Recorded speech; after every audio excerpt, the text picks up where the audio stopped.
Anyway, this group of TikTokers arrive at the house that they're staying in, and the nerdy one makes them hand over their phone so that they're disconnected while on their retreat. What could go wrong, right? Then they start asking where their other mate is, and it cuts to Lindsay Lohan from Wish over here, who has no signal on her phone and she's just completely lost. Can you call me as soon as you get this? Because I have no clue where I'm going. Call me as soon as you get this, because I have no clue where I am. So she does the sensible thing and walks into the woods, where she meets the man of the hour who has this hilarious run.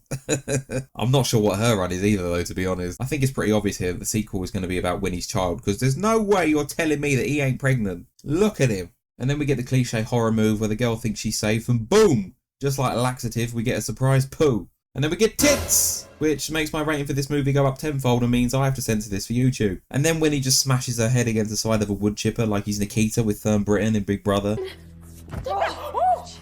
And don't worry, children, she's fine. She wanted to be turned into jam. And for some reason, Gunther's theme song from WWE plays. Then back to the house, and this girl has set up this room all romantical for a girlfriend, and she's like, what's the matter? Are you not into it? And she's like, then we see more tits, and this girl doing what I do every time I get a new subscriber. Our main girl tells the others about her ordeal with her stalker, and the flashback just gives vibes of Voldemort killing Harry's parents for me. I don't know why. She says the police didn't give a toss, which is probably the most realistic thing in the movie so far. And is that not the bloke from the petrol station? Are they just reusing the same actor now? Then we see Piglet really cares for the environment and is using this exercise bike to power their evil lair. And then surprise! Maybe it wasn't low budget, maybe it was just a plot twist to make you think. Because we see that Christopher Robin isn't dead, and he's just hanging with his old pal again. Literally. And Pooh has the same amount of facial muscle movement as Simon Cowell these days. Chris begs for his life and makes Pooh remember the good old days. And then Pooh remembers that Christopher once said like 15 years ago or whatever that I'll never leave you. And he's like, bitch, that is what you did. You son of a bitch! And this makes the honey drip from his mouth more, or he's just salivating a lot right now, I don't know. Pooh then acts like Mr. Garby just heard a student correct his pronunciation of a name and starts trashing the place. Because it's pronounced Aaron? Son of a bitch!